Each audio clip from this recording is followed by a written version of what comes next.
Statement of Parker Dahkobed. Let's make one thing clear, an injured customer is a dissatisfied customer. No company stays in business by coldly disregarding what happens to the people who use its products and services. The idea that extreme ski and sport in general doesn't care about what happens to people like Nikki Kulshan when they come up to our mountain couldn't be further from the truth. It is to our financial advantage when they come back again and bring their friends. And as a person I care, because I want folks to have a good time at the places I run. Extreme Pass Resort at Pato, as it currently exists, is entirely my doing. I lobbied corporate hard to give me the chance to save this ski resort, when most of our board was doubtful that we should acquire it. It was farther from major metropolitan areas like Alki City than competitors' facilities. The Forest Service had the slopes boxed in on two sides and there seemed to be minimal room for expansion. The equipment was aging and the place had no summer footprint worth noting, just a few hikers and climbers.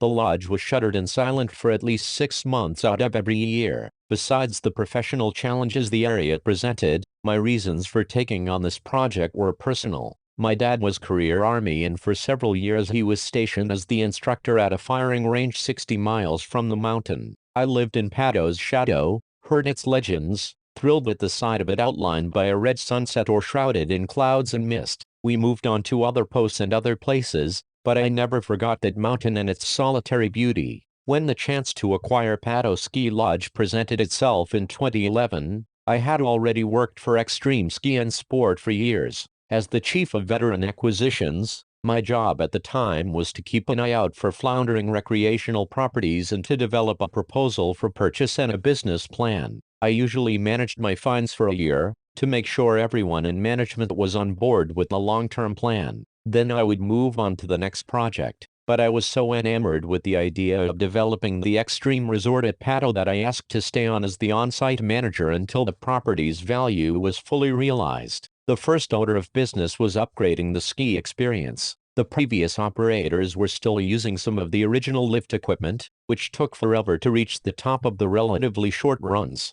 Only 2 runs were open, even though potential courses had been identified as far back as 1977. I used to stand under the chairs and listen to them creak as they crawled along. It was like traveling back in time. The new high-speed lifts we installed get you up to the action in less than a minute, smoothly and safely. 2 new medium runs were punched down auxiliary ridges, both accessible by the new lifts and serviced by supplementals back to the lodge. Next, I installed high alpine chairs from the top of these runs, to take experienced skiers to the year-round runs up on the glaciers. These lifts were also popular with weekend mountain climbers, since they could catch a lift partway to the summit. Once Extreme negotiated leases and land swaps with the Forest Service, we had plenty of room to add non-downhill attractions, like the snowboard park, which can also be used by affluent skateboarders in the summer. A summer alpine slide runs down one of the ridges, drawing even more off-season users,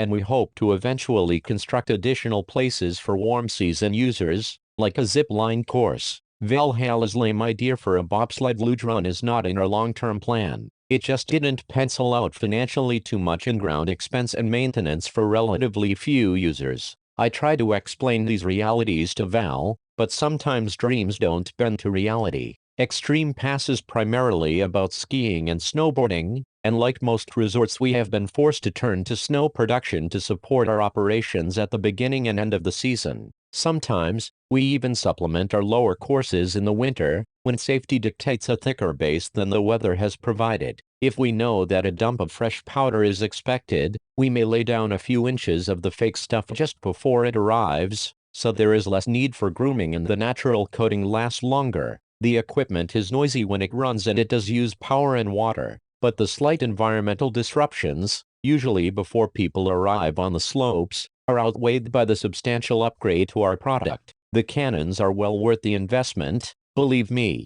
I haven't mentioned our trail system so far, because that is the least utilized portion of our operations. We inherited the trails from the Forest Service, as part of our negotiations to acquire more valuable adjacent properties. Their location was largely determined by the hikers and climbers who blazed them many years ago. For example, the bridges, culverts and trailheads on the Wonder Trail exist in basically the same condition as when they were constructed by the Civilian Conservation Corps during the Great Depression. Back then, the only facilities up here were some warming sheds for climbers and snowshoeing enthusiasts. There have been a few improvements over the years, but most recreation scientists now frown upon adding too many modern touches to forest trails. Paving can increase erosion and too much accessibility can result in overuse. Even clearing natural obstructions is discouraged. For example, when trees blew down over trails in the past, crews would cut up the entire log and haul it out for firewood, cleaning and restoring the area, even picking up the branches. This approach deprived the forest of the ability to regenerate itself and left the area around many paths looking barren and sterile. Now, the log is left as an obstacle, or only a small portion is cut out, leaving the rest to rot in place and serve as a nurse for new trees. The culvert in Roaring Gulch is another good example of the change in trail management. Trails used to wash out regularly and hikers were required to pick through the remains. No one expected a crew to trek miles into the woods to patch a trail that was going to wash out again next year. But as road access to trailheads improved, so did the demand for better trails, so culverts and diversion devices were installed and trails were reconfigured, often with resulting damage to fish populations and natural contours. More recent management theory supports reverting to the old idea of letting streams flow, although considerations of safety means that some trails are closed off or abandoned, or left in a very primitive condition. When the washout occurred on the Wonder Trail in January 2019, I took the matter very seriously. This section is close to the resort's developed areas and it is used more than other sections of the system. In our long-range planning, we were considering whether to install one end of the zip line course near the middle trailhead, so users could access that attraction on foot. That was all still in the design stage, so I don't know whether that idea will pan out. The point is we had no plans to abandon the trail, so we wanted to keep it open for as many customers as possible. I consulted with our maintenance manager, Bernie Istep, about how long it would take to replace the culvert and repair the area. Bernie assured me that the job could be done in-house for minimal cost and that the work could be completed within a week once the conditions were stable. The area had to stay dry for about a month and a half. We talked about closing the trail segment until the work could be completed, but I decided to consult with an expert in our company's construction department before making a final decision. I reviewed the materials provided by Chase Bale, the expert from the company, including videos she supplied of a number of mountain biking trails in the Pacific Northwest. We visited the site together with Valhalla. Although some of the technical jargon left me scratching my head, Chase was emphatic that there was no need to alter or close the trail. Based on Chase's suggestions, I even visited several trails in Washington that were either multi-use paths or were designed just for mountain bikes. I don't recall how many of each I personally viewed. What Chase said jibed with my own observations. There were many trails in our area with similar drop-offs and gaps, and these were considered perfectly natural paths that did not need to be altered or repaired. Since the Wonder Trail was a multi-use path, we had to make sure that the area was safe and convenient for horseback riders and hikers. I planned to address that concern by having the maintenance crew construct a short bypass trail. Dakota Booker was the only regular user of the trail in the spring and grumbled about the deference to mountain bikers. I assured Dakota that the resort would widen and shore up the switchbacks that had already developed on the side of the drop-off as soon as the weather allowed. I asked Booker to withhold judgment until those improvements were completed, although that project was still in the planning phase when the accident occurred. I figured Happy Trails would continue to use the trail. Quite a bit of their business comes from rides on that stretch. Valhalla insisted that we should install more signs on the trail above the washout, but that wasn't necessary. I walked that top section a number of times and you could see the drop-off clearly as soon as you came around the last corner, at least 30 feet from the edge. I wasn't on a mountain bike, but you shouldn't be going fast coming out of that curve, unless you were deliberately speeding up to make the jump. If that's the case, you obviously know that the drop is coming and you are choosing to go off at your own risk. Another sign or warning isn't going to change that. The signs that were posted at each trail access point at the time of Nikki Kulshan's accident are depicted in Exhibit 6.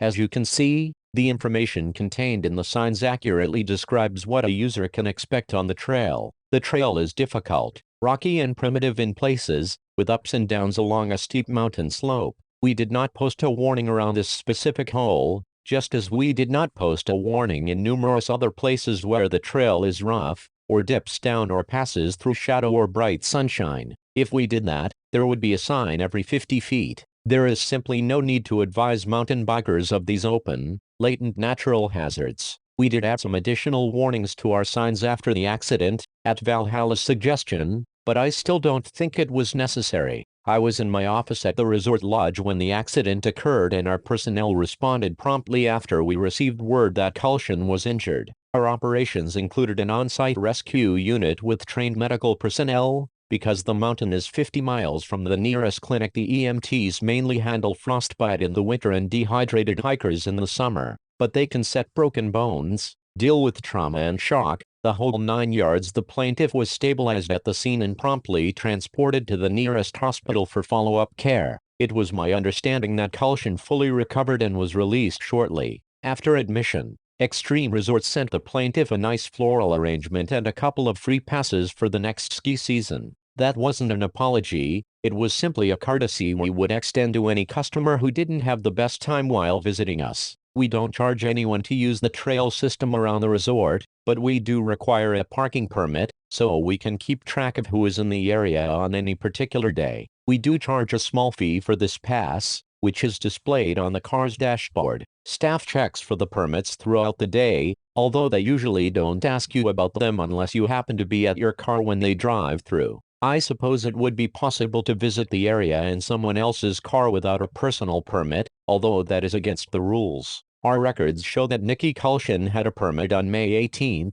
2019. There are records of the plaintiff visiting at other times in past years, but nothing in 2019 before the incident. Finally, I'd like to comment on Valhalla's suggestion that we buried the disclaimer and waiver sections in our term and conditions of use. As you can see in Exhibit 5, that's simply not true. We have no financial incentive to conceal the waiver. The user cannot buy a permit without opening the terms and conditions. The language by the link in this section clearly states it is important to read all of the terms and conditions, including the disclaimer sections, before purchasing a permit or pass. Although the disclaimer, waiver and release are at the back of the terms and conditions, they are the only section in all capital letters, and an individual cannot purchase a permit without clicking a button that says "I agree" next to the language "I have read and understand the terms and conditions." So Nikki Kulshan was warned to become familiar with our rules before driving up here. I'm sorry for what happened to the plaintiff, but the accident was one of those things that happens in the outdoors, especially if you choose to drive a bicycle off the edge of a rough drop-off on a rugged trail. Extreme ski and sport is not responsible.